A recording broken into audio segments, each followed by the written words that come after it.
ओम शांति। 16 कलाओं में से आज दूसरी कला है। पहले हमने कला सुना कि सर्व को मित्र बनाने की कला।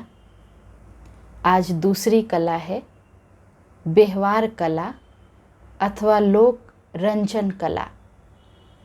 अब इस कला में कैसे हम आत्माओं को निपुण बनना है, कैसे उस कलाओं को अपने कर्मों में लाना है प्रैक्टिकल जीवन में, उसके लिए शिव बाबा ने बताया है कि मनुष्य का जीवन वास्तव में ऐसा होना चाहिए कि वे दूसरे की जीवन में चंदन की भांति शीतलता देने वाला हो।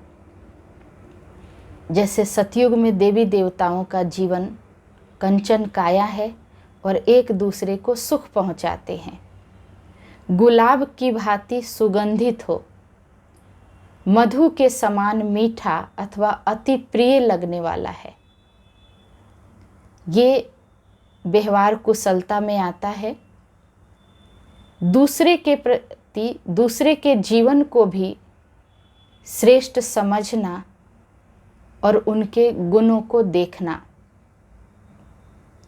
दूसरे के स्वभाव संस्कारों को समझना अर्थात उनके प्रति श्रेष्ठ भावना रखना, सहानुभूति रखना, सदा ये लक्ष्य अपने सामने रखना है कि दूसरे पर भी किसी भी प्रकार का बोझ जो होता है ना, बोझ भावना न हो, उनसे विशेष सेवा न ले, क्योंकि ये भी व्यवहार कुशलता में आता है कि हमारे वजह से किसी भी आत्मा को किसी भी प्रकार का कोई कष्ट न हो।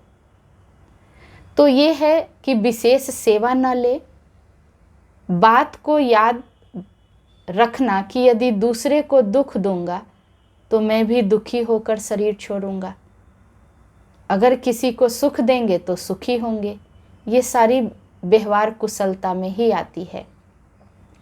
अपना कर्तव्य पालन करना, जो हमारा उत्तरदायित्व है उसको निभाना, ये सब व्यवहार कुशलता में ही आता है।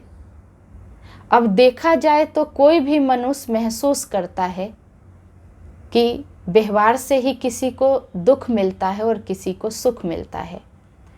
तो व्यवहार कुशलता में ये होता है कि जब हम योग युक्त होते हैं, शिव बाबा को याद करते हैं और हर कर्म में बाबा को साथी बनाकर रखते हैं, तो नेचुरल ही हम व्यवहार कुशलता में आते हैं। और ये कला संगम युग पर शिव बाबा अभी हम बच्चों को सिखा रहे हैं। तो योग होगा तो एकमात्र ऐसी कला है योग करने की कला कि जिसके द्वारा मनुष्यों का जीवन लोक रंजन अथवा जन मन को संतुष्ट करने वाला अर्थात लोक पसंद बन जाते हैं।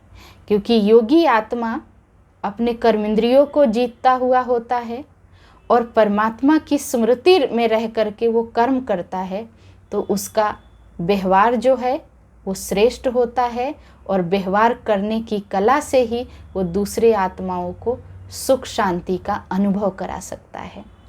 तो ये थे आज की दूसरी कला कि व्यवहार कुशलता की कला।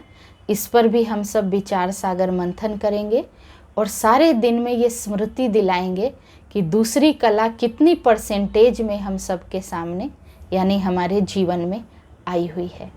फिर अगले एपिसोड में मिलेंगे तो तीसरी कला क्या है उस पर हम सब विचार सागर मंथन करेंगे और 16 कला संपूर्ण बनने का लक्ष्य जो बाबा ने हम सबको दिया है वो अपने जीवन में अवश्य उतारेंगे। ओम शांति।